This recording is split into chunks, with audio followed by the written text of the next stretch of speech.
स्वागत आहे या ठिकाणी। आजचा कार्यक्रम आहे अभिमान मराठीचा सन्मान कुसुमाध्वजाचा।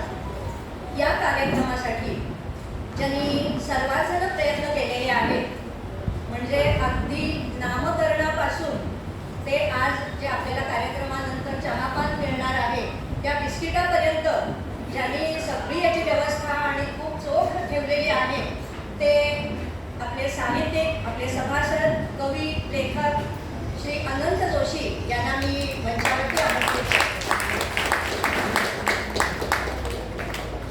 त्यांच्याबरोबर आपले अध्यक्ष श्री सुनील वस्त यांनी मंचावर यायचं आहे।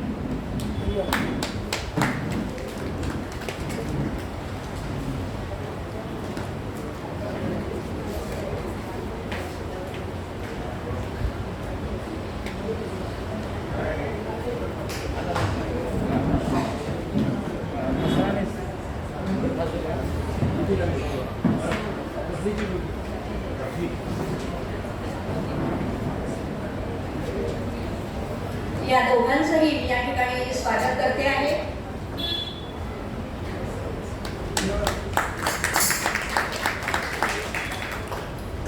आता आपण आपल्या प्रथेप्रमाणे प्रार्थनेने कार्यक्रमाला सुरुवात करणार आहोत। गुरुर्ब्रह्मा गुरुर्विष्णू गुरुर्देवो महेश्वरः गुरु साक्षात् परब्रह्म तस्मै श्री गुरवे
पुढच्या बुधवारी म्हणजे 4 मार्चला आपला नेहमीप्रमाणे सभासदांच्या वाढदिवस अभिष्ट चिंतनाचा कार्यक्रम होईल।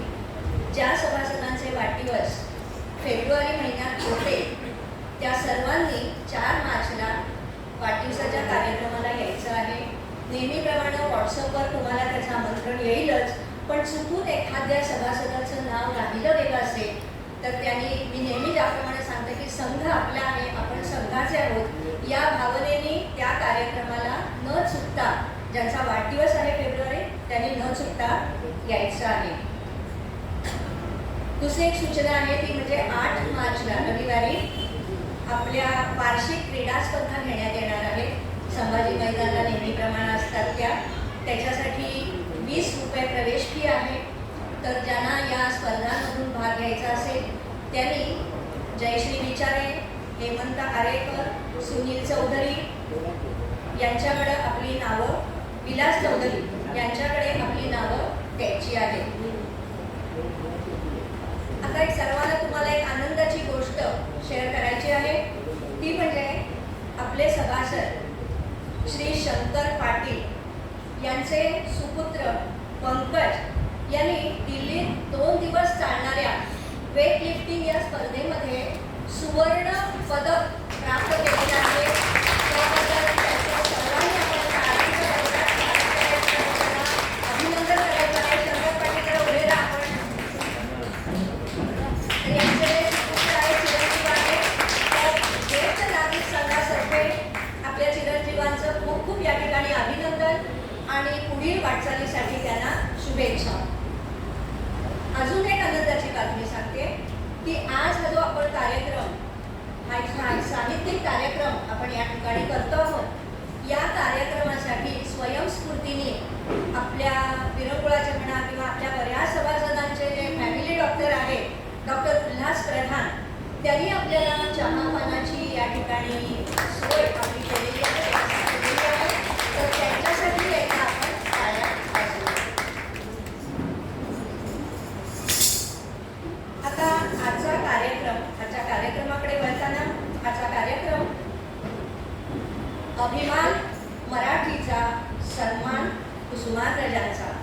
कार्यक्रम यशस्वी करण्यासाठी आपले सदस्य या ठिकाणी बरेच सहभागी झालेले आहेत. मी त्यांना या ठिकाणी आमंत्रित करते. मधुरा महंत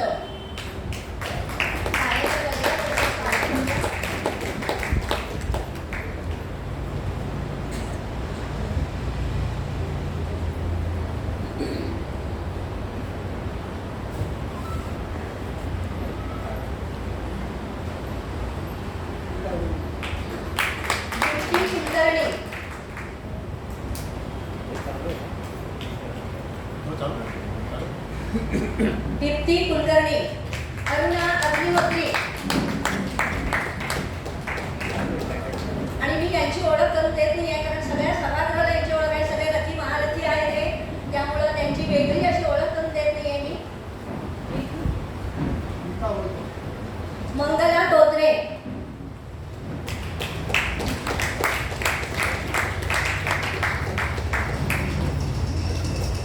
जयश्री विचारे,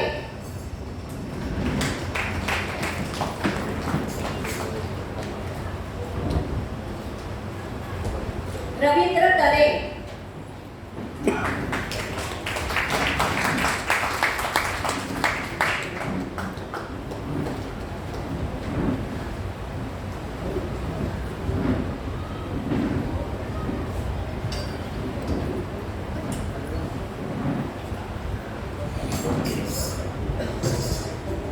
आणि या साहित्यिक कार्यक्रमाची संकल्पना आणि निवेदन श्री अनंत जोशी आणि श्रीकांती नगरकर.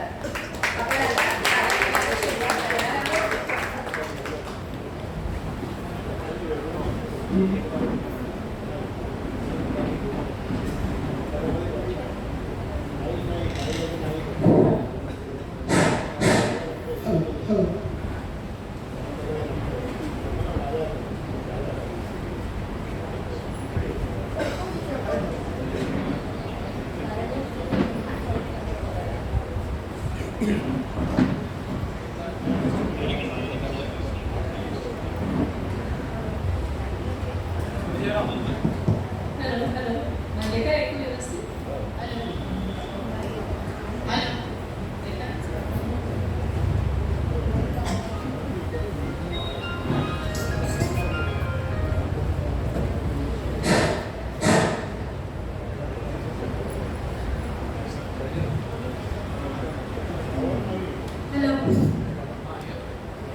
स्वाती, इथे पुढे जागा आहे, इकडे या ना प्लीज. या. Hello hello hello hello hello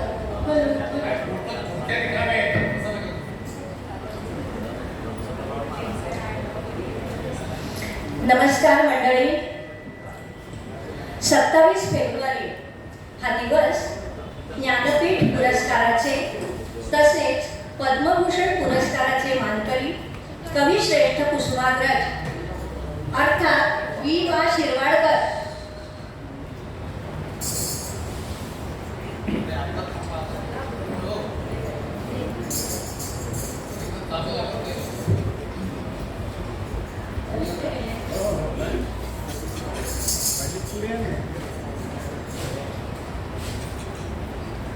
तर पटकन जरा प्लीज. 27 फेब्रुवारी हा दिवस ज्ञानपीठ पुरस्काराचे तसेच पद्मभूषण पुरस्काराचे मानकरी कविश्रेष्ठ कुसुमाग्रज अर्थात वि.वा. शिरवाडकर यांचा जन्मदिवस. हा दिवस संपूर्ण महाराष्ट्रात मराठी भाषा गौरव दिन म्हणून साजरा केला जातो.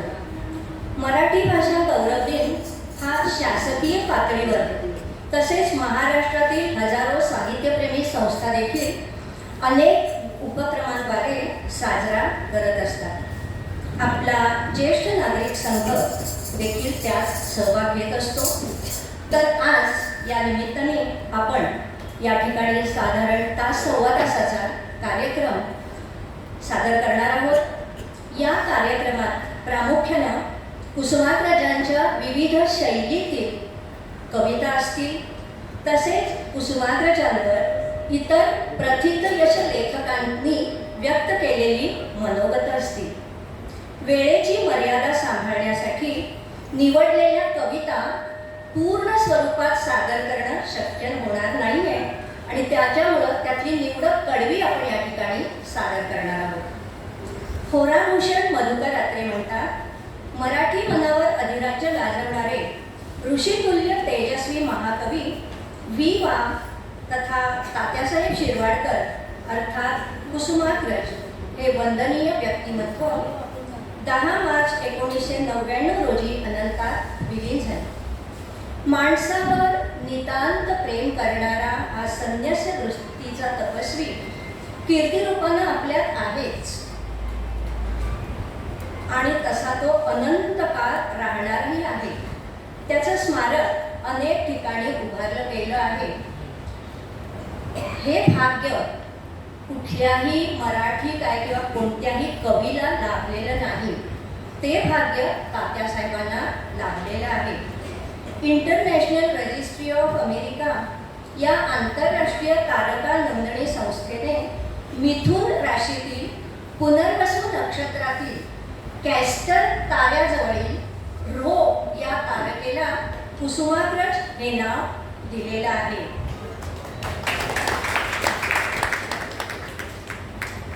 आता आपण कार्यक्रमाला सुरुवात करीत आहोत. वि वा शिरवाडकर यांचं एकूण साहित्य आपण पाहिलं तर त्यात नेहमी गरीब, दुर्लक्षित घटकांविषयी उमाळा कणव दिसून येतो. भलेही कणव तोंडेकली नसते तर ती कृतिशील असते. त्यांच्या कवितांमधून दुःखितांविषयीचा उमाळा, देशप्रेम, भ्रष्टाचार करणाऱ्या विदेशी तिरस्कार पदोपदी जाणवतो. तर ऐकूया कुसुमाग्रजांची अशीच एक कविता, स्वातंत्र्य देवीची विनवणी. कविता सादर करीत आहे जयश्री विचारे. 50ची उमर गाठली, अभिवादन मज करू नका. मीच विनवते हात जोडून, वाट वाकडी करू नका. जी रजी राजाजी जी रजी. 50ची उमर गाठली, अभिवादन मज करू नका. मीच विनवते हात जोडून, वाट वाकडी करू नका. सूर्यकुलाचा दिव्य वारसा, प्रिय पुत्रांनो तुम्हा मिळे. काळोखाचे करून पूजन, घुबडाचे व्रत धरू नका. जी रजी. घुबडाचे व्रत धरू नका. जी रजी.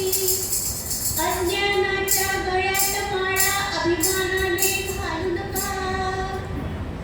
अज्ञानाच्या गळ्यात माळा, अभिमानाने घालू नका. अंधप्रथांच्या कुजट कोठरी, दिवा पिता समजू नका. जी रजी सर्जाजी जी रजी व राजाजी जी रजी. जुनाट पाने गळून पालवी, नवी फुटे हे ध्यानी धरा. जुनाट पाने गळून पालवी, नवी फुटे हे ध्यानी धरा. 21वे शतक समोरी, 16 स्थान रडू नका.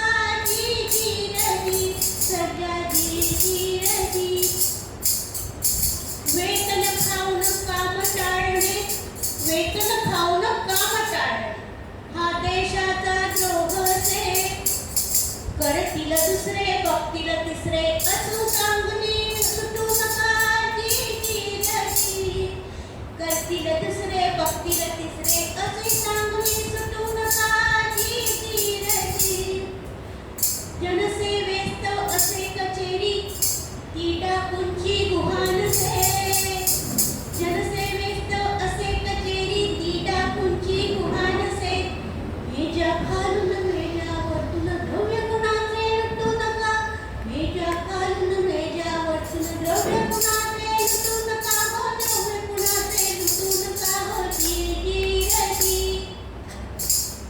ओठट पुतळे पथा पथावर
खूप छान. सुरुवात तर दणक्यात झालेली आहे. आता आपण ऐकणार आहोत कविता गाभारा.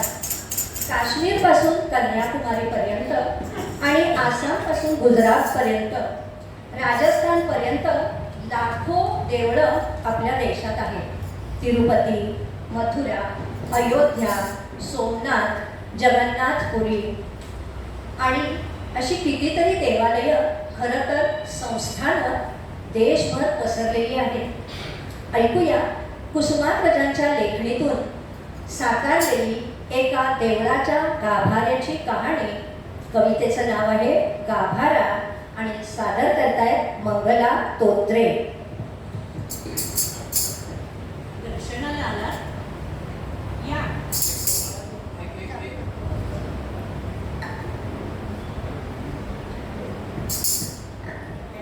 हॅलो, आवाज येतोय? दर्शनाला आला या, पण या देवालयात सध्या देव नाही. गाभारा आहे, चांदीचे मखर आहे, सोन्याच्या समया आहेत, हिऱ्यांची झालर आहे. त्यांचंही दर्शन घ्यायला हरकत नाही. वाजवा ती घंटा आणि असे इकडे या. पाहिला तो रिकामा गाभारा? नाही, असं नाही. एकदा होता तो तिथे. काकड आरतीला उठायचा, शेजारतीला झोपायचा, दरवाजे बंद करून बरोबर 12ला जेवायचा, 2 तास वामकुक्षी खायचा. सारं काही ठीक चाललं होतं. रुपयांच्या राशी, माणिक मोत्याचे ढीग पडत होते पायाशी. दक्षिण दरवाजाजवळ तुतारींचे भोंगे वाजत होते. मंत्र जागर गाजत होते. रेशमी साड्या, तेलीचे सूट समोर तुंडत होते. बँकेतले हिशोब हरणाच्या गतीने दौडत होते. सारं काही घडत होते अगदी हवे तसे. पण एक दिवस आमचं दुर्दैव. उत्तर दाराजवळ अडवलेला कोणी एक भणंग महारोगी तार स्वरात ओरडला, बाप्पाजी बाहेर या, बाप्पाजी बाहेर या. आणि काकड आरतीला पहाटे आम्ही पाहतो तो गाभारा रिकामा. पोलिसात वर्दी आम्ही केलीच आहे. परत कदाचित येईल, पण महारोग्यांच्या वस्तीत तो राहिला असेल.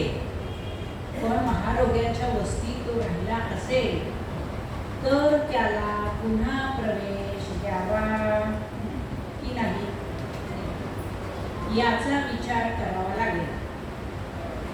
आमच्या ट्रस्ट विना जयपूरला पत्रव्यवहार चालू आहे. दुसऱ्या मूर्तीसाठी पण तूर्त गाभाऱ्याचं दर्शन घ्या. फक्त गाभाऱ्याचं दर्शन घ्या. अहो, तसं म्हटलं तर गाभाऱ्याचं महत्त्व अंतिम असतं. गाभारा सगळं सलामत तो देव 50. गाभारा सलामत तो देव 50.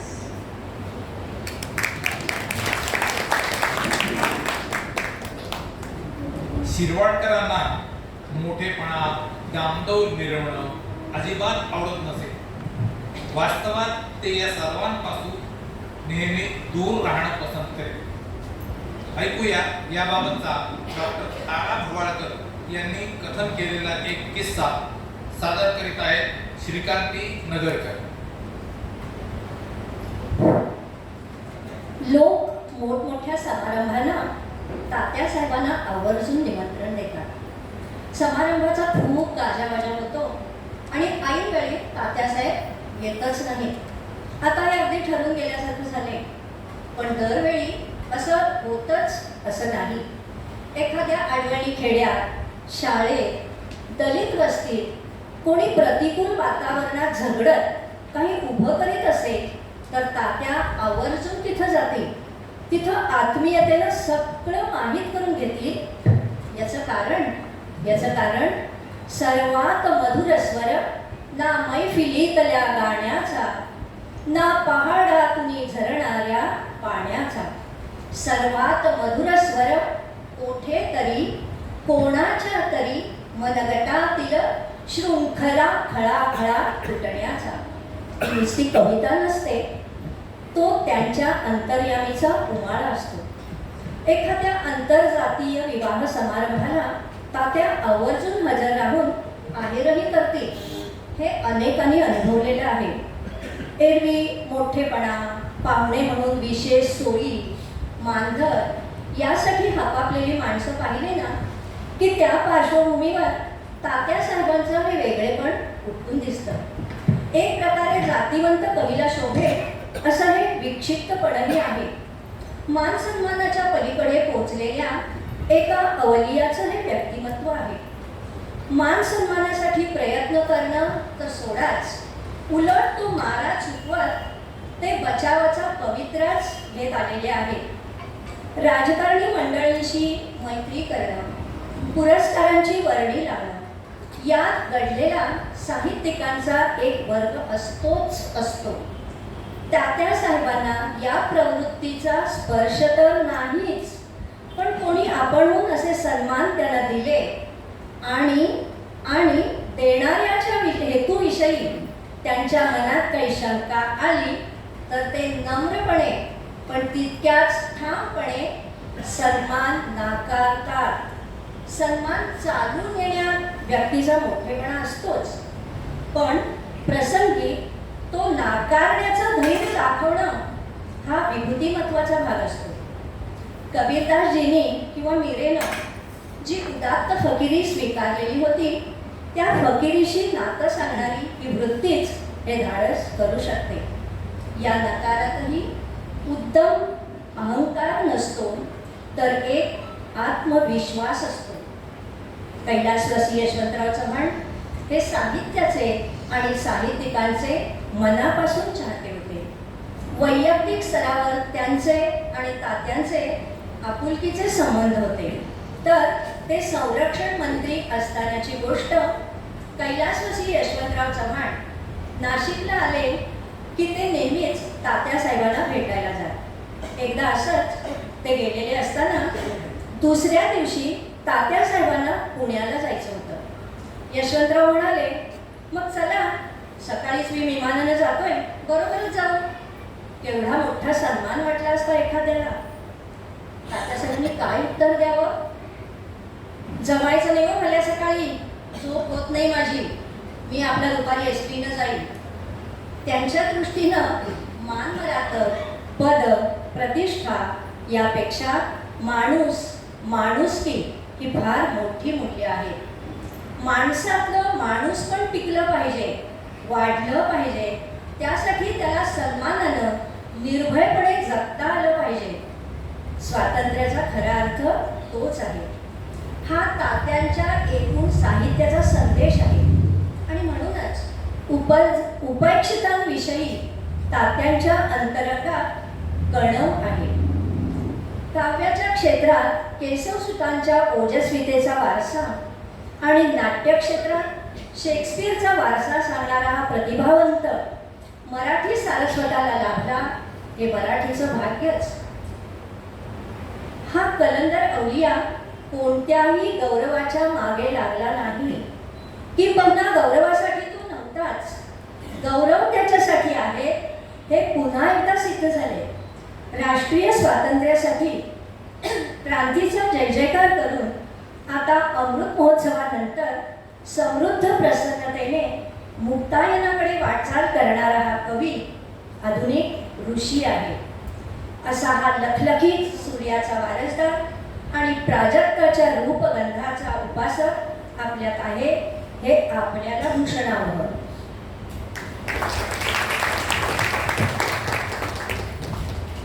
आता आपण जी कविता ऐकणार आहोत त्या कवितेचं नाव आहे राणी. राणी राणी ही कुसुमाग्रजांची एक आशयगर्भ आणि रूपकात्मक कविता आहे. बुद्धिबळातील राणी म्हणजे आपल्या बुद्धिबळातलं वजीर. बुद्धिबळातील राणी ही सर्वशक्तिमान असते.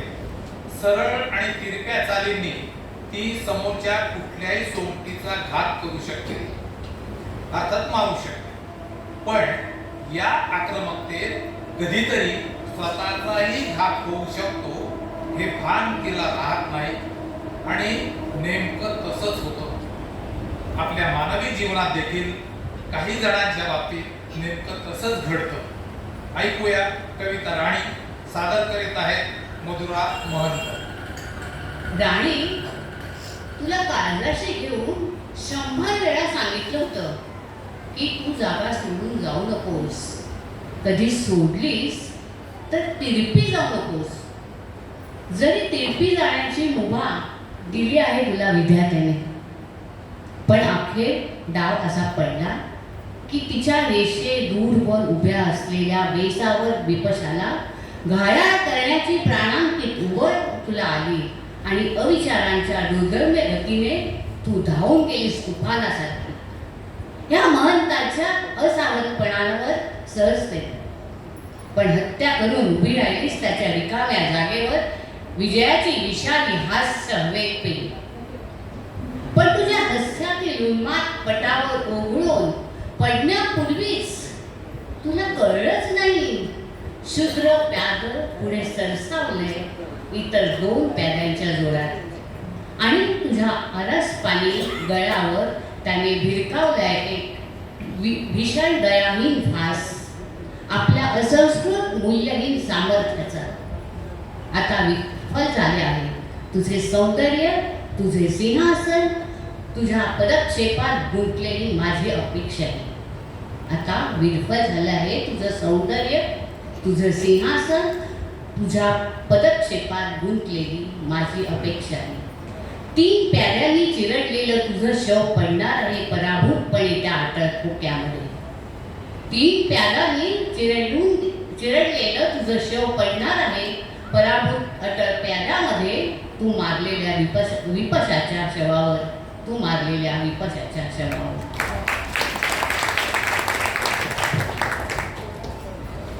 आता आपण वळत आहोत कुसुमाग्रजांच्या प्रेम कुणावरही करावं या कवितेकडे.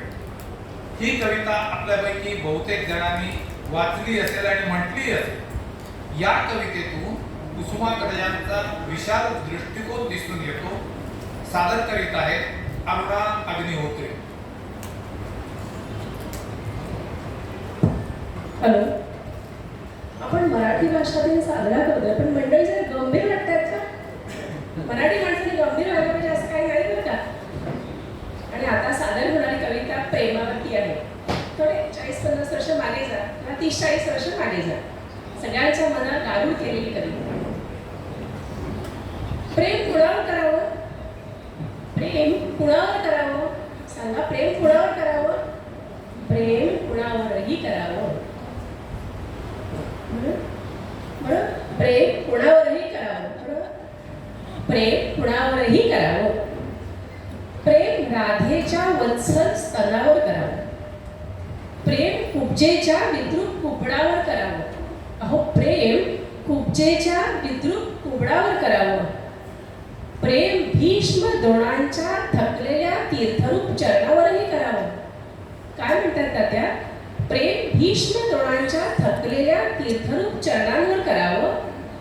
प्रेम दुर्योधन कर्णाच्या अभिमानी अपराजित अशा मरणावरही करावं. अशा त्यांच्या मरणावरही करावं. प्रेम कुणावरही करावं. बरोबर नाही? प्रेम कुणावरही करावं. प्रेम सुदामा नावाच्या भटजीवर करावं. ऐका बरं, प्रेम सुदामा नावाच्या भटजीवर करावं. अर्जुन नावाच्या राजेंद्रावर करावं. बासरीतून पाझरणाऱ्या सप्तसुरांच्या चांदण्यावरही करावं. बासरीतून वाहणाऱ्या सप्तसुरांच्या चांदण्यावरही करावं.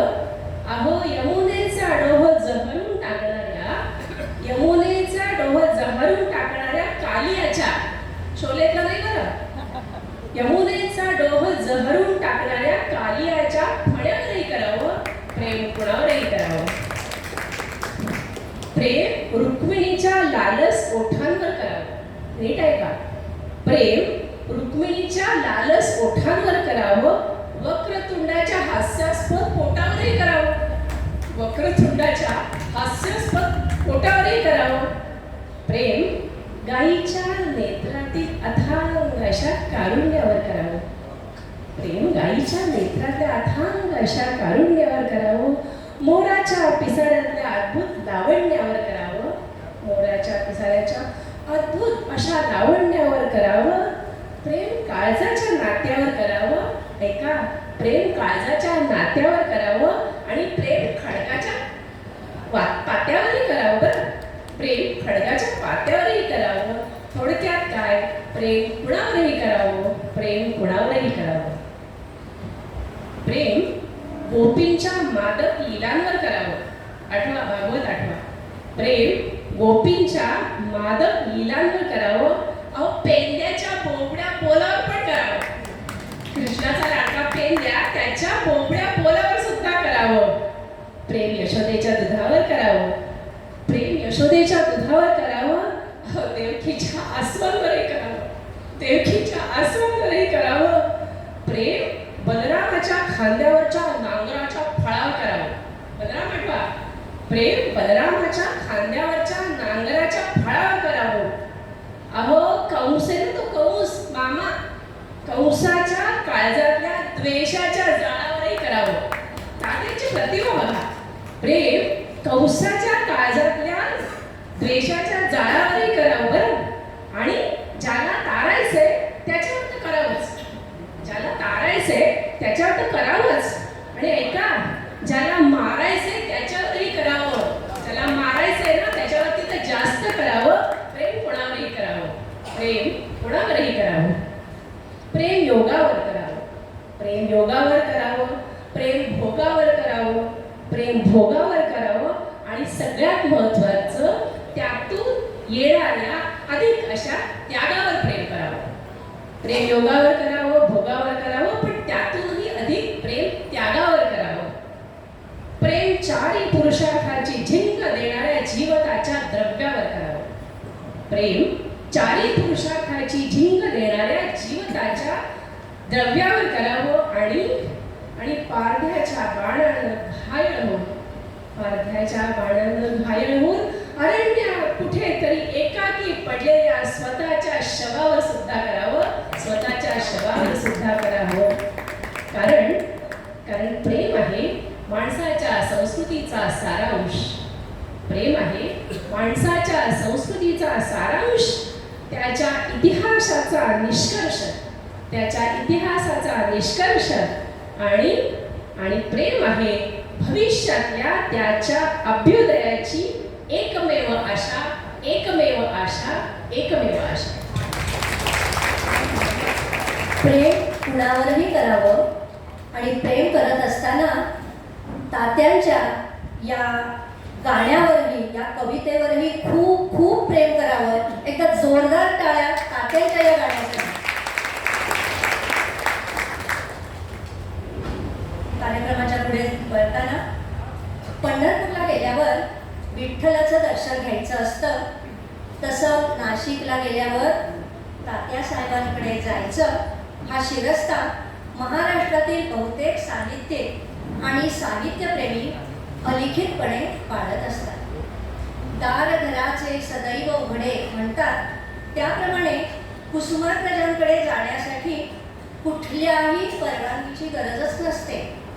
ज्यांना तात्यांविषयी आदर आणि आपुलकी आहे असा प्रत्येक जण आपली चरणधूळ त्यांच्या मढीत झाडून येत असे.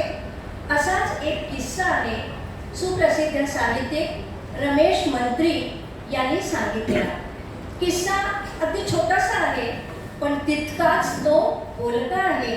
हा किस्सा आपण ऐकूया सुनील वस्तांकडून.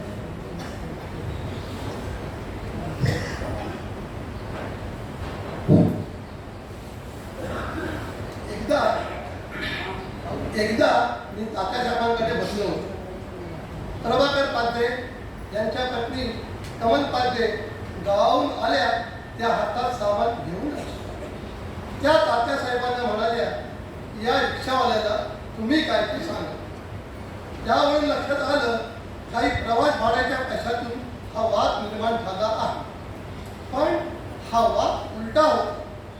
कमलाबाईचं म्हणणं असं की हा रिक्षावाला प्रवास भाडे घेत नाही. तुम्ही त्याला सांगितलं तर मग घेईन म्हणतो. तो म्हणतो तात्यासाहेबांकडे येणारा कोणीही आपल्या घरचाच. तात्यासाहेबांनी रिक्षावाल्याला आत बोलवलं.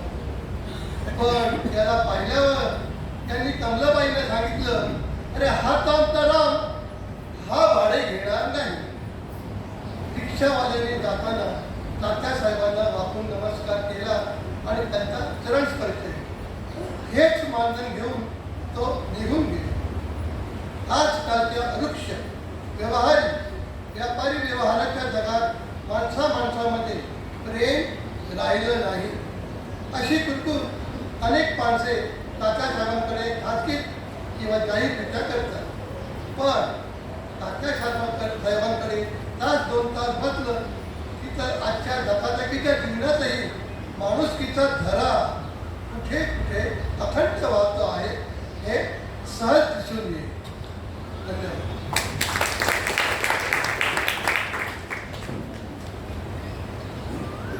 आपल्या महाराष्ट्रात एकेकाळी शाहिरांचं अमाप पीक होतं.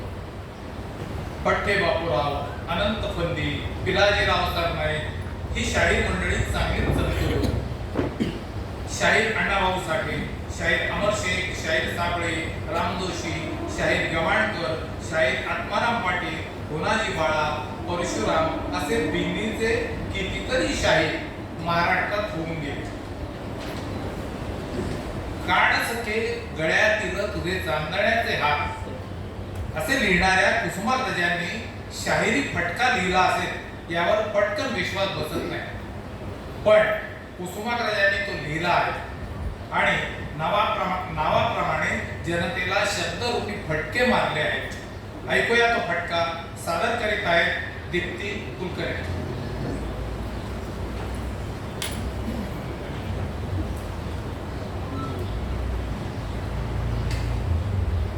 मम शब्दानो मया सुराच्या हॅलो मम शब्दानो मया सुराच्या भुलाव्यात या शिरू नका.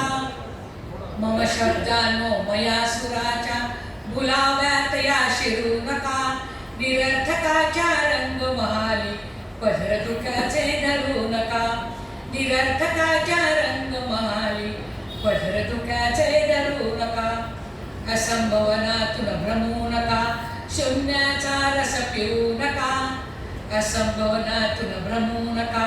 शून्याचा रस पिऊ नका. नदी मातली पुण्या गावची घडे भराया जाऊ नका. नदी मातली पुण्या गावची घडे भराया जाऊ नका. कल्पतरूवर राजस पक्षी पिसे मिळाया शिणू नका.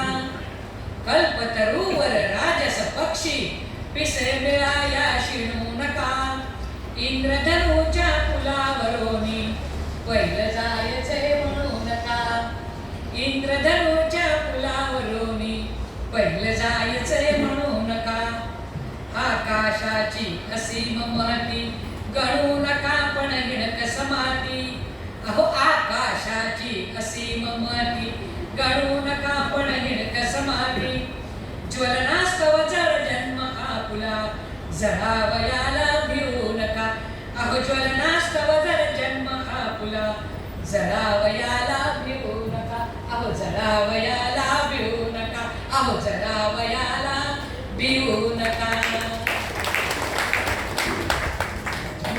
खूप छान.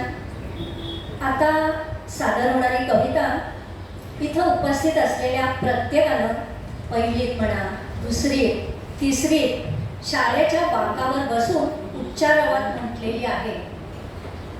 ही कविता ऐकताना ती रूपकात्मक आहे, प्रतिकात्मक आहे अशी चिकित्सा न करता या बालकवितेचा आनंद घेऊया. कुठली कविता? अहो तीच ती. उठा उठा चिमुताई सारीकडे उजाडले. सादर करताय मधुरा महंत. उठा उठा चिमुताई सारीकडे उजाडले. डोळे तरी मिटलेले अजूनही. सोनेरी हे दूत आले घरट्याच्या दारापाशी डोळ्यावर झोप कशी अजूनही लग बग पाखरेही गात गात घोड गाडी टिपतात बघा चोहीकडे झोपलेल्या अशा तुम्ही नाणायाचे बघ कोणी बाळासाठी चारा पाणीची मुकल्या बाळाचे घेता नाव जागी झाली चिमुताई उडून ये दूर जाई भूर भूर भूर भूर भूर भूर.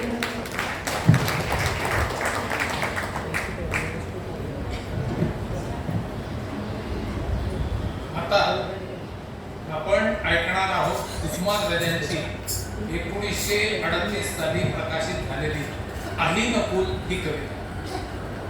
सुष्ट दुष्ट यांच्यातील लढाया या पुराण काळापासून चालू आहे.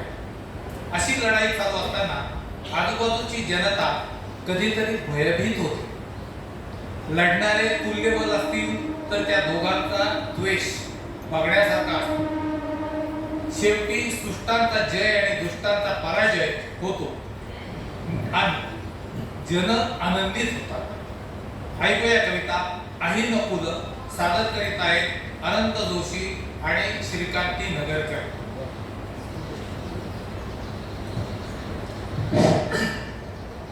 आही नकुल.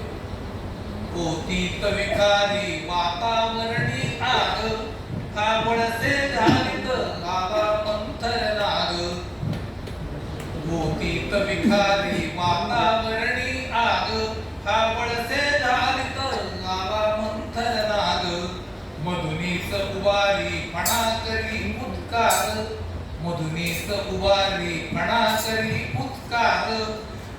ये ज्वालामुखीला काय गजानक जाग ये ज्वालामुखीला काय गजानक जाग.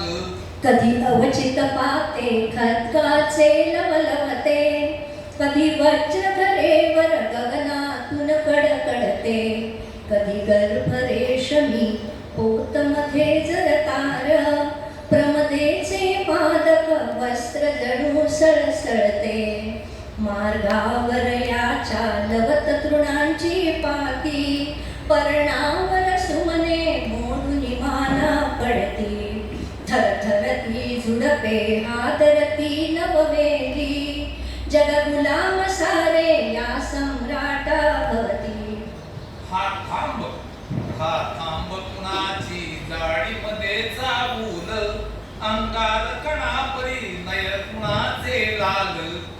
हा रक्त पोटते ध्वजा जळू रक्ताच्या रक्त पोटते ध्वजा जळू रक्ताच्या. रे नकुल आला देख नकुल. थबकलाच जागी सर्प घालनी बळसा रिपु समोर येता सोडणे मन आडोसा. भूमी समारुनी मागे तीव्र तडाखा भूमी समारुनी मागे तीव्र तडाखा. हे म्हणा उभारून मरणाचा कामोसा. पडलीच उडी हे तडितेचा आघात उल्के परी तळपत कण्यात घुसले दात. विळख्यावर विळखे कटकसून चढवी सर्प फुफाट करी अनपिशा परी त्वेषात. पण काय भयानक लोळे आग जळात आदळती वरती आवळती क्रोधात. जणू जिंकायासी गगनाचे स्वामित्व आषाढ घनासी झुंजे वादळ वात. क्षणी धुळीत गेली वाहून वाहत ती विषधार क्षणी धुळीत गेली वाहत ती विषधार. शतखंडित झाले ते गर्भोन्नत ऊर विच्छिन्न तनूतुनी उपसुनी काढून दात विच्छिन्न तनूतुनी उपसुनी काढून दात. वाऱ्या परी गेला नकुलवनातून दूर. आता या युद्धाचा शेवट काय झालेला आहे ते पहा. संग्राम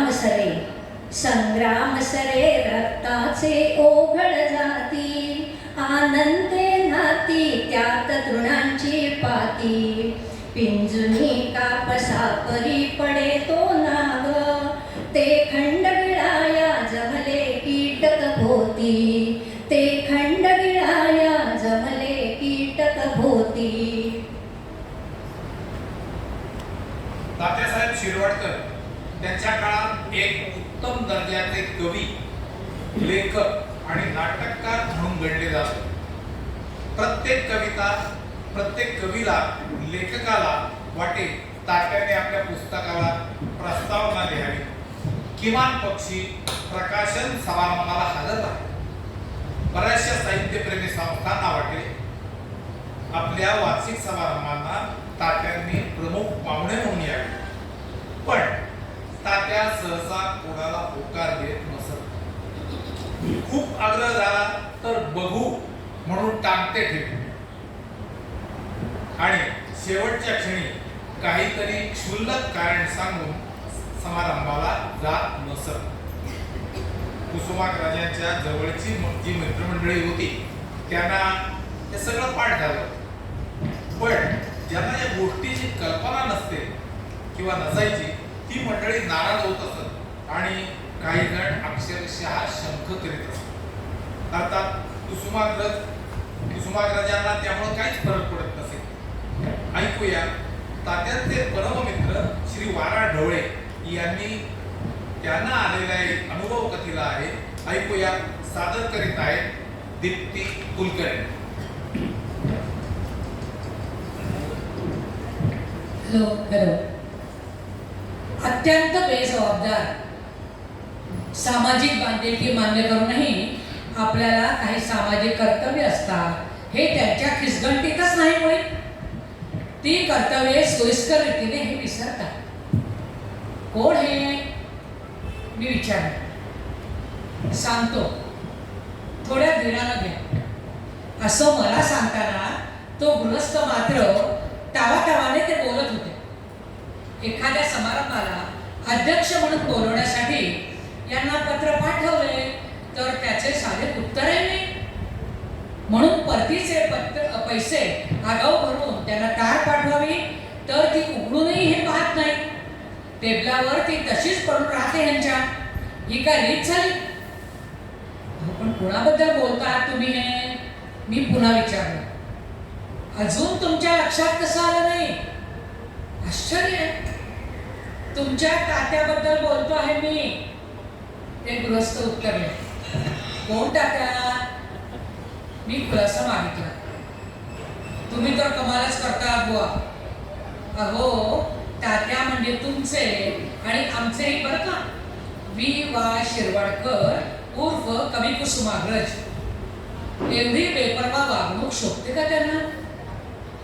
मला व आमच्या संस्थेच्या सभासदांना त्यांच्या साहित्याबद्दल आकर्षण वाटतं म्हणून आम्ही त्यांना बोलवावे तर टिपकोजीराव आम्हाला वाटण्याच्या अक्षर घालतात. तुम्ही सांगा वामनराव, तुम्ही त्यांचे स्नेही आहात म्हणून विचारतो. तुमच्या तात्यांना हे शोभतं का? शिरवाडकरांबद्दलचा आदर व तितकाच असंतोषही त्या गृहस्थाच्या शब्दामधून ओसंडत असलेला मला दिसून आल्याशिवाय राहिला नाही. पण त्या गृहस्थांच्या रागाचा पारा अधिक चढू नये म्हणून मी गप्प बसलो होतो. पण ते कुठले गप्प बसायला? का आता का बोलत नाही?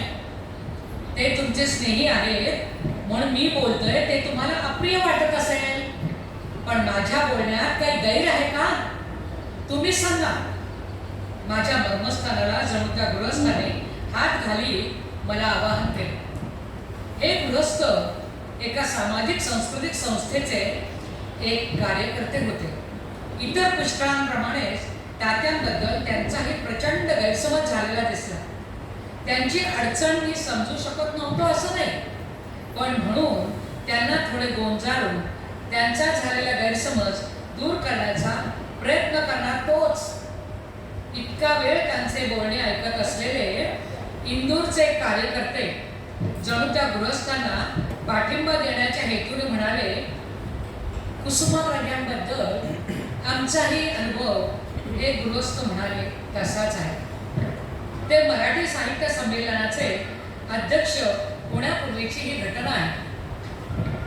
त्यांच्या कवितांमुळे आम्हा इंदूरकरांना त्यांच्याबद्दल विलक्षण आपलेपणा निर्माण झाला होता. त्यामुळे त्यांनी इंदूरला यावं असं आम्हाला वाटत होतं. त्यांना त्याप्रमाणे पत्रही गेलं. इतकंच नव्हतं तर त्यांना घेऊन जाण्यासाठी एका कवीला आम्ही नाशिकला पाठवलं. त्यांनी यायचं कबूलही केलं. पण परिटाकडून त्यांचे कपडे निघण्याच्या क्षणापर्यंत न आल्यामुळे मी उद्या निघतो, तुम्ही पुढे चला असं सांगितल्यामुळे तो कवी निघून गेला. दुसऱ्या दिवशी आम्ही ठरलेल्या गाडीला इंदूर रेल्वे स्टेशनवर त्यांचं स्वागत करण्यासाठी गेलो.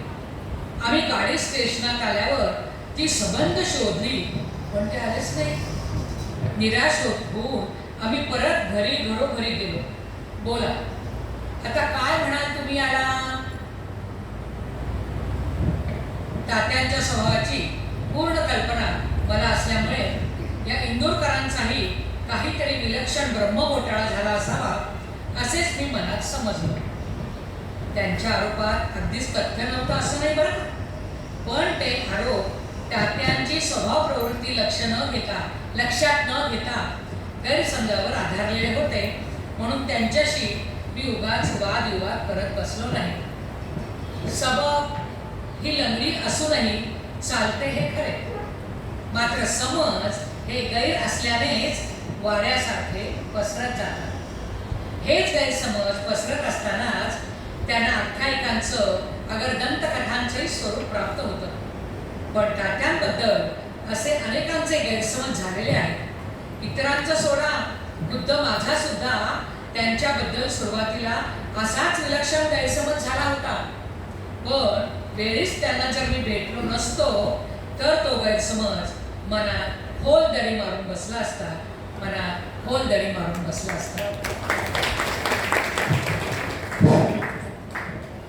आता ऐकूया कुसुमाग्रजांची अंतर्वृत्ती दाखवणारी एक रचना माझ्या आनंद लोकात. सादर करीत आहेत रवींद्र तरे. माझ्या आनंद लोकात चंद्र मावळत नाही, माझ्या आनंद लोकात चंद्र मावळत नाही. दर्या अथांग प्रेमाचा कधी वादळत नाही, दर्या अथांग प्रेमाचा कधी वादळत नाही. माझ्या आनंद लोकात केले वसंताने घर, माझ्या आनंद लोकात केले वसंताने घर.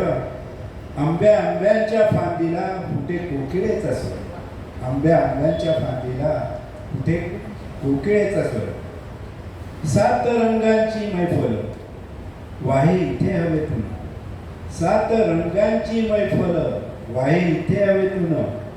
इथे मरणही नाचे मोर पिसारा लेऊन, इथे मरणही नाचे मोर पिसारा लेऊन.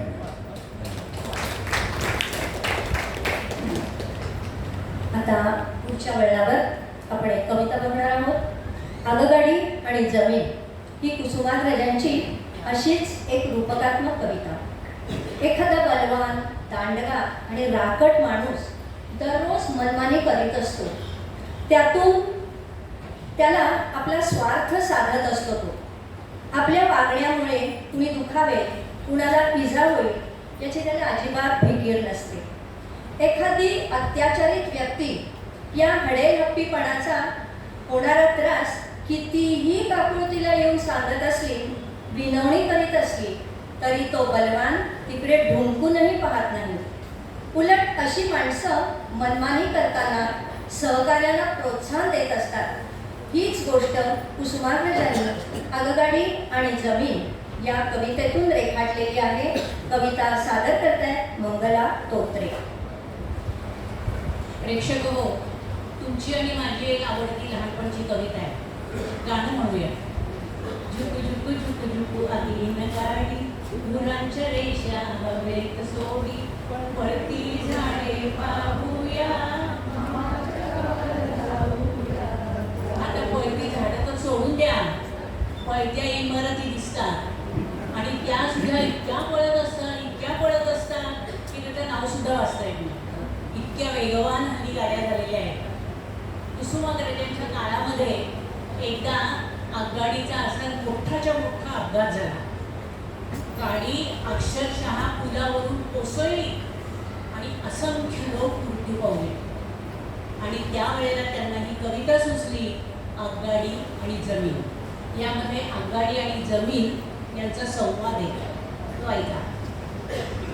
झुक झुक झुक झुक झुक झुक झुक झुक झुक झुक झुक झुक झुक झुक झुक. नको ग आकरंदे जमीन, नको ग आकरंदे जमीन, पायाशी डोळत विनवी नमुन. झुक झुक झुक झुक झुक झुक झुक झुक. धावसी मजेत वेगात वरून आणि खाली मी चालते चुरून. छातीत पाडसी कितीक खिंडारे, कितीक ढाळसी वरून निखारे. झुक झुक झुक झुक झुक झुक झुक झुक. नको ग आकरंदे जमीन, जाळीत जाऊ तू बेहोश होऊन. ढगाळ धुराचा फवारा सोडून, गरजत गाडी ती बोलली माजून. दुर्बळ अशीच खुशाल ओरड, दुर्बळ अशीच खुशाल ओरड. जगावे कशाला भेकड, जगावे जगात कशाला भेकड. ओलादी टासा या छातीत रोवून, अशीच चेंडीत धावेन धावेन. झुक झुक झुक झुक झुक झुक झुक झुक झुक झुक झुक झुक. चला रे चक्रांनो फिरत दरारा, चला रे चक्रांनो फिरत दरारा. गरजेत पुकारा आपुला दरारा. झुक झुक झुक झुक झुक झुक झुक झुक. शिळण कर्कश गर्वात फुंकून, पोटात जळती इंधन घालून. झुक झुक झुक झुक झुक झुक झुक झुक. शिरली घाटात अफाट वेगात, महिलांचे अंतर घुटात निळीत. उद्दाम गाडीचे ऐकून वचन, उद्दाम गाडीचे ऐकून वचन. क्रोधात इकडे थरारे जमीन, क्रोधात इकडे थरारे जमीन. दुर्बल दुर्बल भेकड त्वेषाने पुकारी. घुमले पहाड घुमल्या करारी, घुमले पहाड घुमल्या कपारी. हवेत पेटला सुडाचा धुमारा, कोसळे दरीत पुलाचा डोलारा. कोसळे दरीत पुलाचा डोलारा. उठला क्षणात भयान आक्रोश, उठला क्षणात भयान आक्रोश. हादरे जंगल कापले आकाश, हादरे जंगल कापले आकाश. उलटी पालटी होऊन गाडी ती, उलटी पालटी होऊन गाडी ती. हजार शकले पडती खाण्याची, हजार शकले पडती खाण्याची. शेवटी निसर्गावर आपण मात केला की निसर्ग आपल्याला धडा शिकवतोच.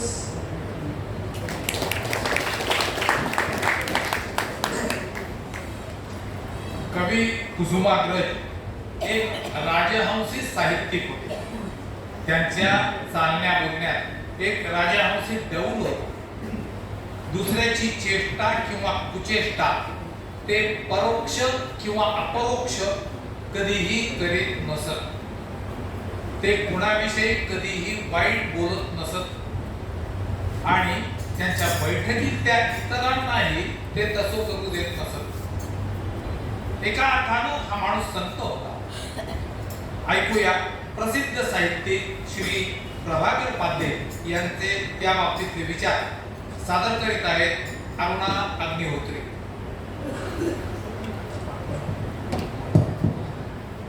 हॅलो. कुसुमाग्रजांसारख्या व्यक्तीचं आयुष्य किंवा त्यांचं एकूणच व्यक्तिमत्व कसं असेल याच्याबद्दल आपल्याला एक उत्सुकता असतेच. त्याच्यावर थोडासा प्रकाश टाकणारा हा उतारा. शिरवाडकरांच्या व्यक्तिमत्वात एक विलक्षण अशी शांतता आहे. त्याला इंग्रजीत डिग्निटी असं म्हणतात. ती त्यांच्या नुसत्या दर्शनाने सुद्धा येते. त्यांच्या आवाजात ती खुलते. ते शांत आणि अगदी संथ बोलतात.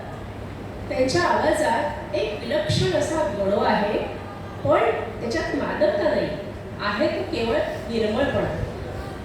ते आपल्या धीम्या पावलांनी चालायला लागले ना की नमवी पहा ही भूमी असंच वाटायला लागतं. पण त्यांच्या पदक्षेपात उद्दामपणा नाही, आक्रमकता तर नाहीच नाही. ते एखादी गोष्ट विशद करून सांगायला लागले ना की चित्त अगदी लीन होतं, पण अधिकारवाणीचा दर्प जाणवत नाही बरं. एकदा तर ते आम्हाला कुरुक्षेत्रावरती दुर्योधनच कसा जिंकला आणि पांडव कसे हारले याबद्दल सांगत होते. पण आपण महाभारत कोणून चाललो आहोत असा त्याच्यामध्ये कुठलाही आविर्भाव नव्हता, वाणीमध्ये असा आवेगही नव्हता. शिरवाडकरांच्या चालण्या बोलण्यात एक साहजिकता असते, एक सुसंस्कारित साहजिकता. या साहजिकतेमधून त्यांची एक शान जाणवते, व्यक्तिमत्वाची एक खोली जाणवते आणि ती मला कायमच विलोभनीय वाटली आहे. विलोभनीयतेबरोबरच ती अनाकलनीय पण आहे बरं. त्यांचेच बंधू वसंतराव शिरवाडकर यांनी एकदा असं लिहिलं होतं की शिरवाडकरांच्या खांद्यावर हात टाकलेला कोणी पाहिलाय काय? त्यांच्या एखाद्या जिवलग मित्रांनी सुद्धा कधी टाकला नसेल. खरं तर शिरवाडकर हे कसे साधे आहेत बरं का, तसे ते साधे आहेत, अगदी सहज संपर्क करता येईल असं आपण म्हणतो ना तसे आहेत. खरं तर ते स्नेहल वृत्तीचे आहेत. एखाद्या बैठकीमध्ये ते जर आले ना तर त्यांनी तोंड उघडण्यापूर्वीच त्यांच्या स्नेहाचा सुगंध दरवळतो आणि जेव्हा ते आपल्या गोड अशा खजुरासारख्या आवाजात बोलायला लागले ना की वातावरण लगेच खुलतं बरं. आणि हो, गप्पा जर ओल्या असल्या ना, गप्पा जर ओल्या असल्या ना तर थोडेसे जरा आणखी विमुक्त व्हायचे. पण या वातावरणात सुद्धा तुम्ही साईडमध्ये येऊ शकत नाही बरं का. म्हणजे तुम्ही असं तरी त्यांच्याशी सलगी नाही करू शकत किंवा त्यांच्याशी वरच स्वातंत्र्य नो असं नाही होत. कारण त्यांच्या भोवती प्रतिष्ठित अंतराची लक्ष्मण रेषा सदैव रेखलेली असते. मला वाटतं शिरवाडकर हे आज मराठीत हा असा एकच साहित्यिक आहे की ज्याची खाजगीतही कोणी टिंगल करत नाही, करू शकत नाही. आणि हे वैभव दुसऱ्या कुठल्या मराठी साहित्यिकाला आजपर्यंत तरी लाभलेलं नाही. मोठी गोष्ट ही दुसऱ्या कुणाची टिंगल कोणी करू शकेल, पण शिरवाडकर अख्खा गाव ज्याच्यावर प्रेम करतो असा हा एकच साहित्यिक. असं नात्यांचं वर्णन कुलकर्णींनी एकदा केलंय. अख्खा गाव ज्याच्यावर प्रेम करतो असा हा एकच साहित्यिक. हा थोर साहित्यिक म्हणजे आपल्या गावचा अभिमान. असं नाशिककरांना तर वाटत असेलच, पण त्याहीपेक्षा तो एक थोर माणूस होता असं त्यांना मनोमन वाटत असेल अशी माझी खात्री आहे. अशा या जगावेगळ्या व्यक्तिमत्वाला माझा मानाचा मुजरा. खूप छान आवडला. आता आपण एक छोटी कविता ऐकूया. छोटी असली तरी खूप खूप आशयघन आणि अर्थपूर्ण कविता आहे. कवितेचा शेवट तर न विसरता येण्यासारखाच आहे. कवितेचं नाव आहे मौन. आपल्या ज्येष्ठ नागरिकांना कुठंतरी आतला आवाज व्यक्त करणारी ही कविता वाटेल.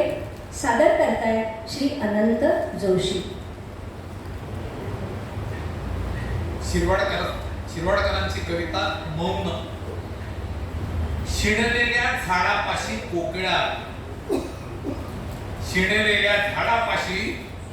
कोकिळा आली, म्हणाली गाऊ का.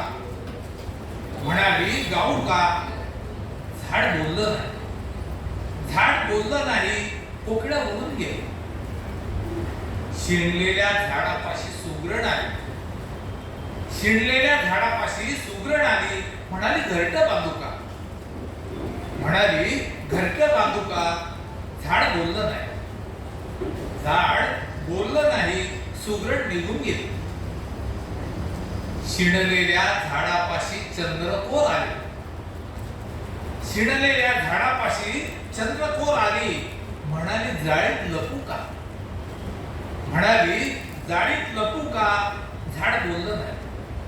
झाड बोललं नाही, चंद्रकोर मार्गस्थ झाले. आणि आता शेवट. शिणलेल्या झाडापाशी बिजली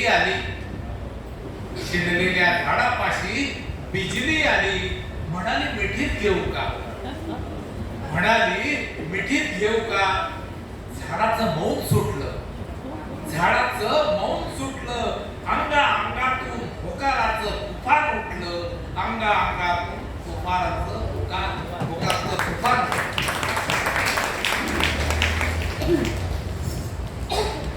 मस्त, एकदमच छान.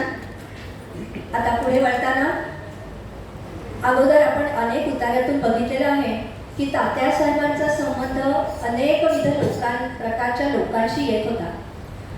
शिरवाडकरांना भेटायला विविध क्षेत्रातील नाना रंगांची आणि ढंगांची माणसं येत असत. आपल्या मनातल्या शंका कुशंका ते निर्भीडपणे तात्यासाहेबांसमोर मांडत असत.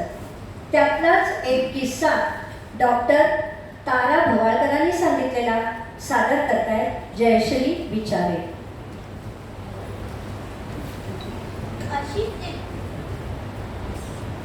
अशीच एकदा मी तात्यांकडे गेले होते. तात्या त्यांच्या ठराविक खुर्चीत अग्निहोत्र उपासना करत शांतपणे बसले होते.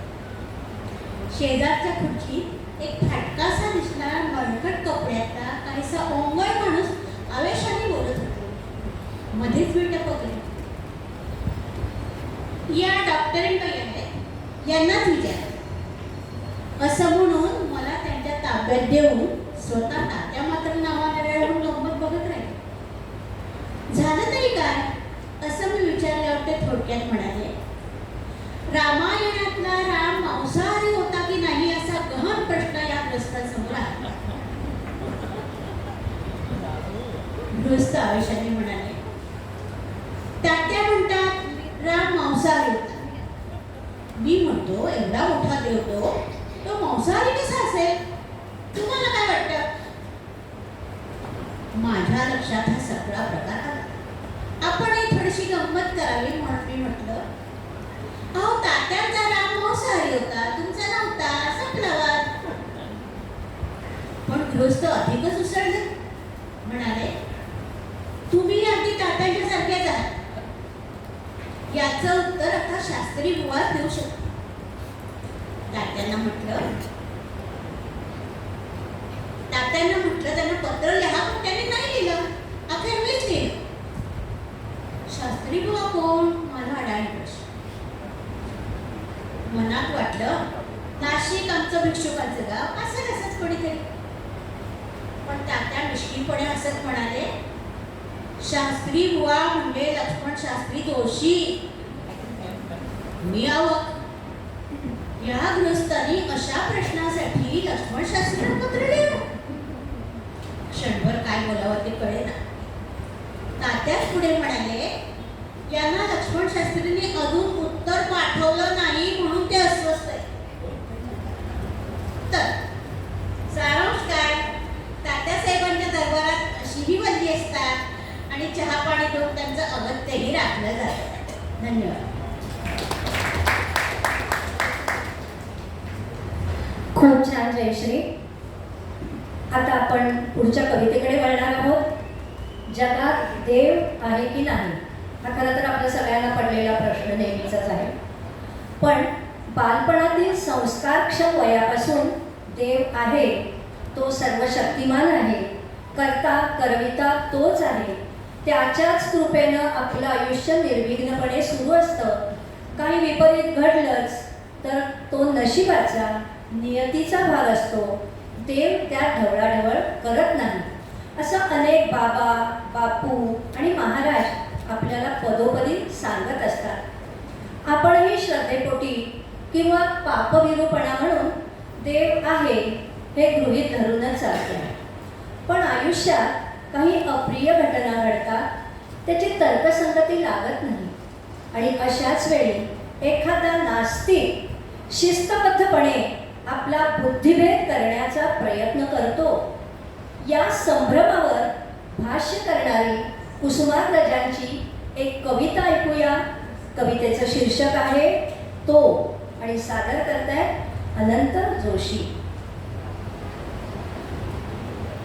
तो दिवाणखान्यात बसून चार चौघांच्या संगतीत मी जेव्हा तुझं अस्तित्व नाकारतो, दिवाणखान्यात बसून चार चौघांच्या संगतीत मी जेव्हा तुझं अस्तित्व नाकारतो तेव्हा आकाशाचं एक दार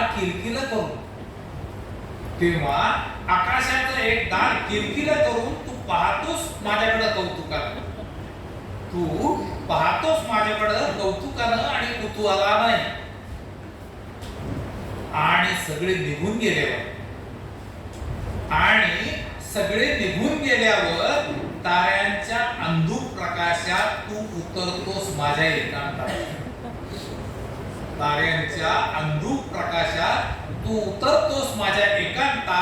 आणि समोरच्या खुर्चीवर बसून म्हणतोस अभिनंदन तुझं विवेचन छानच होतं. इतकं की मलाही शंका आली माझ्या अस्तित्वाची.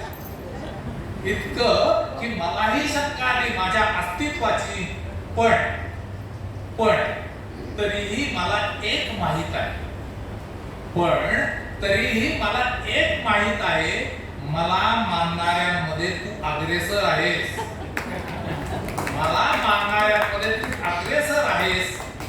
फक्त तुझ्या दिवाणखान्यात तुझ्या काळजापासून फार दूर आहे इतकंच. फक्त तुझा दिवाणखाना तुझ्या काळजापासून फार दूर आहे इतकंच. खूप छान जोशी. आता आपण कार्यक्रमाच्या अंतिम टप्प्यावरती आलेलो आहोत. आता यानंतर सादर होणारी जी कविता आहे ती आहे श्रावण. आणि नंतर शेवटची कविता असेल वेडात मराठे वीर दौडले सात. श्रावण कविता लिहिताना कुसुमराजांचं चित्त अत्यंत प्रसन्न असावं. मन प्रमुदित करणारे श्रावणाचे वर्णन, लयदार चाल, वनात विणणाऱ्या वाटेने एखादी रूप सुंदरी नाजूक अदाकारी करत आसमंताला भुलवत जाते असा भास या ही कविता वाचताना आणि ऐकताना निश्चितच होतो. ऐकूया कविता श्रावण. सादर करतायत दीप्ती आणि अरुणा.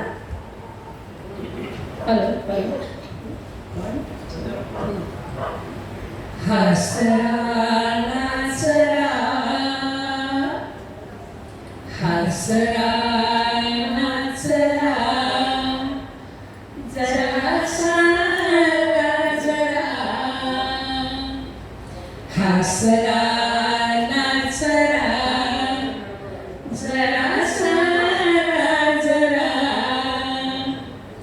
सुंदर साजिरा श्रावण आला हसरा नाचरा जरा सारा जरा सुंदर साजिरा श्रावण आला सुंदर साजिरा श्रावण आला.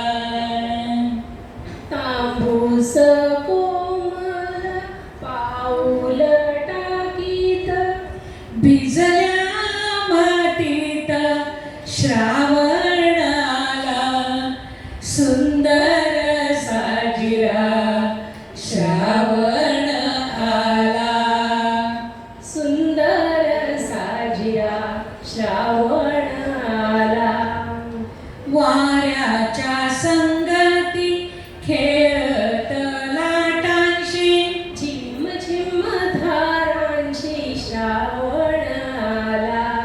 सुंदर साजिरा श्रावण आला सुंदर साजिरा श्रावण आला. लपत छपत हिरव्या रानात केशर शिंपीत श्रावण आला सुंदर साजिरा श्रावण आला सुंदर साजिरा श्रावण आला. लपेढ गामा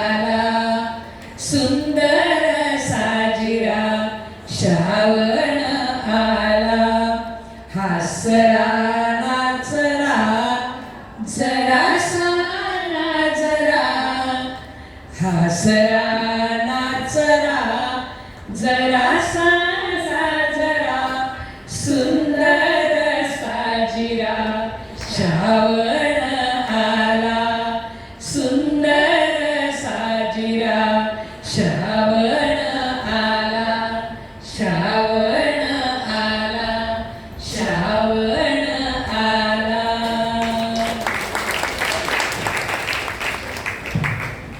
आता या कार्यक्रमातली शेवटची कविता.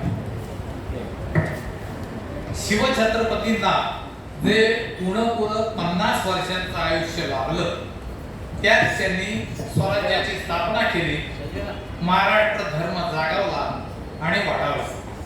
लढाया मोहिमा यामध्ये छत्रपती नेहमी पुढे असतात. एकदा विजापूरचा सरदार बहलोल खान या सरसेनापती प्रतापराव गुजर यांनी लढाईत हरवून जिवंत पकडले.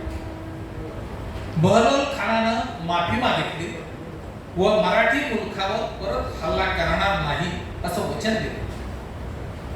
त्यावर विश्वास ठेवून प्रतापरावांनी त्यास माफ करून लुटलेली युद्ध सामग्री परत केली. ही गोष्ट कळल्यावर महाराज अतिशय संतापले, कारण बहलोल खान कसा कृतज्ञ आहे हे त्यांना पक्क ठाऊक होतं. महाराजांनी प्रतापरावांना पत्र पाठविलं. सला काय म्हणून केला बहलोल खानास मारल्याशिवाय रायगडी तोंड दाखवू नये. प्रतापरावांना आणि सहकार्यांना महाराजांचा निरोप जिव्हारी लागला. खानाचा मुक्काम कर्नाटकातील नेसरी येथे होता. प्रतापराव गुजर आणि त्यांचे 6 सहकारी बहलोल खानावर चालून गेले. खानाच्या सैन्याची प्रचंड मनुष्यहानी झाली, पण शेवटी लढता लढता हे 7ही वीर धारातीर्थी पडले, कारण शत्रू सैन्य 15,000 आणि हे 7 ही बातमी ऐकल्यावर महाराजांना अतीव दुःख झाले. महाराजांनी नेसरी या ठिकाणी या 7 वीरांची समाधी बांधली आहे. ते 7 वीर म्हणजे सरसेनापती प्रतापराव गुजर, विसाजी बल्लाळ, दिपोजी रावतराव विठ्ठल, पिलाजी अत्रे, कृष्णाजी भास्कर, सिद्धी हिलाल आणि विठोजी. आणि ती तारीख होती 24 फेब्रुवारी 1674. कालची तारीख होती 24 फेब्रुवारी. त्यावर आधारित कुसुमाग्रजांची वेडात मराठे वीर दौडले 7 या कवितेनं आजच्या कार्यक्रमाची सांगता होत आहे. सादर करीत आहेत रवींद्र तरे.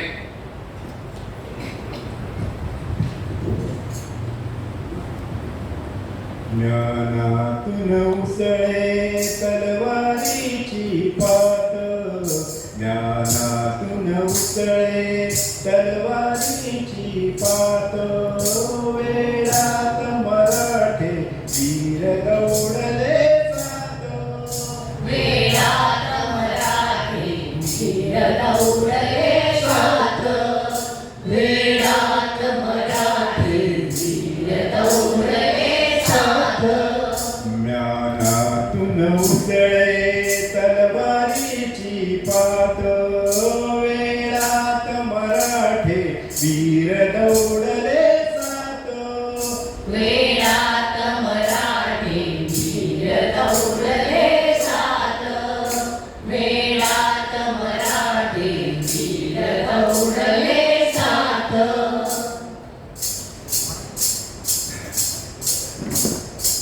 ते फिरता बाजूचे डोळे किंचित होले, ते फिरता बाजूचे डोळे किंचित होले, सरदार 6 शरशाऊन उठले शेले, रिकीबीत टाकले पाय झेलले भाले, उसळले धुळीचे मेघ 7 निमिषात,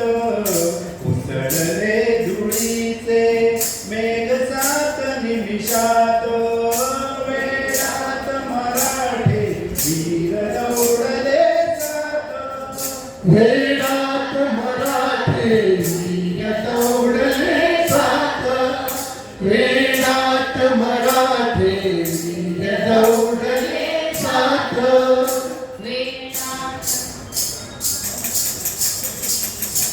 आश्चर्य मुग्धता मारुती सेना आश्चर्य मुग्धता मारुती सेना अपमान बुजविण्या सात अर्थुनी माना छावणीत शिरले थेट भेट गनिमाना कोसळल्या उल्का जळत सात दर्यात कोसळल्या उल्का जळत सात दर्यात वेळात मराठे वीर दौडले सात वेळात मराठे वीर दौडले सात वेळात मराठे वीर दौडले सात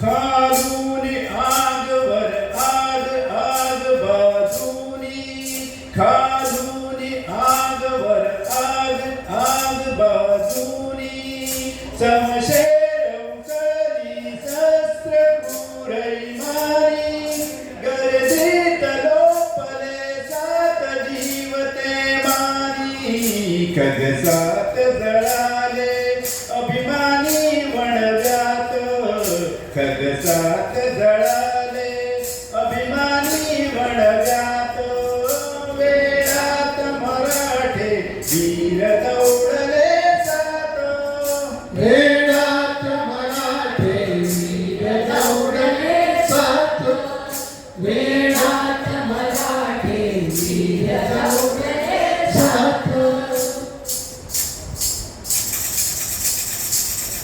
दगडांवर दिसतील अजूनी तेथल्याटाचा दगडावर दिसतील अजूनी तेथल्याटाचा ओढ्यात तरंगे अजूनी रंग रक्ताचा क्षितिजावर उठतो अजूनी मेघ मातीचा त्याप विराणी कुणी वाऱ्यावर गात त्याप विराणी कुणी वाऱ्यावर गात वेळात मराठे वीर दौडले सात वेळात मराठे वीर दौडले सात वेळात मराठे वीर दौडले सात ज्ञानातून उसळे तलवारीची पात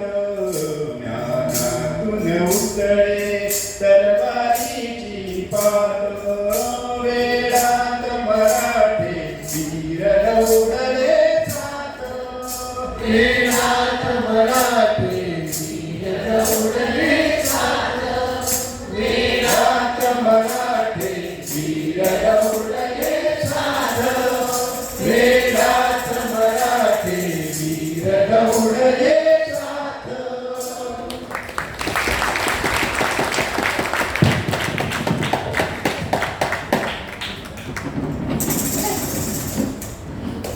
धन्यवाद सर्वांनाच. सगळ्यांनी कार्यक्रम आवडला असेल, एन्जॉय केला असेल अशी आमच्या सर्वांतर्फे मी अपेक्षा व्यक्त करते. आता वंदे मातरम होईल आणि कार्यक्रमाची सांगता होईल. वंदे मातरमच्या आधी मला एक दोन शब्द बोलायचे आहेत. ते म्हणजे हा संपूर्ण कार्यक्रम जरी आज आभार नसले, कारण आपलाच कार्यक्रम आपल्यासाठीच केला त्यामुळे आभार आज नाही आहे, परंतु कृतज्ञतेची शिकवण ज्ञानेश्वरांनी आपल्याला दिलेली आहे, तर ती कृतज्ञता तरी व्यक्त केलीच पाहिजे. हा संपूर्ण कार्यक्रम आनंद जोशी आणि श्रीकांती नगरकर ह्या दोघांनी बसवला. कविता निवडणे, त्यानंतर उतारे निवडणे, त्यांच्या झेरॉक्स काढून आमच्या हातात देणे, प्रॅक्टिस घेणे, ह्या सगळ्या गोष्टी या दोघांनी केल्या. म्हणून आम्हा सर्व कलाकारांतर्फे मी कृतज्ञता व्यक्त करते. धन्यवाद. एक मिनिट, गगत मॅडमला दोन शब्द बोलायचे आहेत.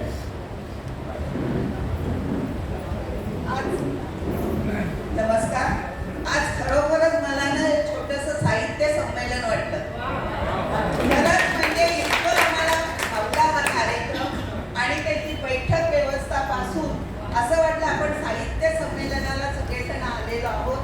आणि कुसुमाग्रजांचे विविध पैलू आम्हाला सगळ्यांनी इथे दिले आणि ते संपूर्ण असा जिवंत कार्यक्रम आम्हाला बघायला मिळाला.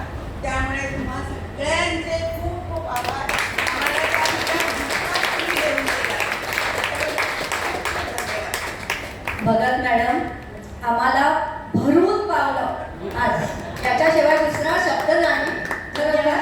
आता आपण वंदे मातरम् म्हणूया आणि कार्यक्रमाची सुरुवात करूया. एकच मिनिट. कुसुमाग्रजांच्या कविता पाडगावकर किंवा इतर कवींसारख्या मनोरंजक नाही, त्यामुळं प्रेक्षकांसमोर सादर करताना रिस्पॉन्स कसा मिळेल ही थोडीशी शंका मनात होती. पण तुमचा सगळ्यांचा उत्साह, चेहऱ्यावरचे भाव बघितल्यावर आम्हाला खरोखर फार बरं वाटलं. धन्यवाद.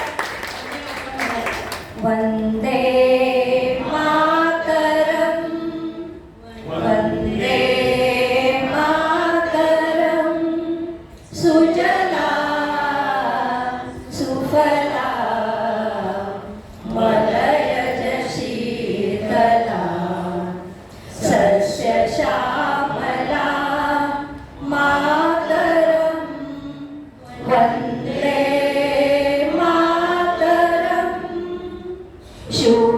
शुभ्रज्योत्स्ना पुलकितयामिनी फुल्लकुसुमित द्रुमदलशोभिनी सुहासिनी सुमधुरभाषिणी सुभदां वरदां मातरम् वंदे मातरम् वंदे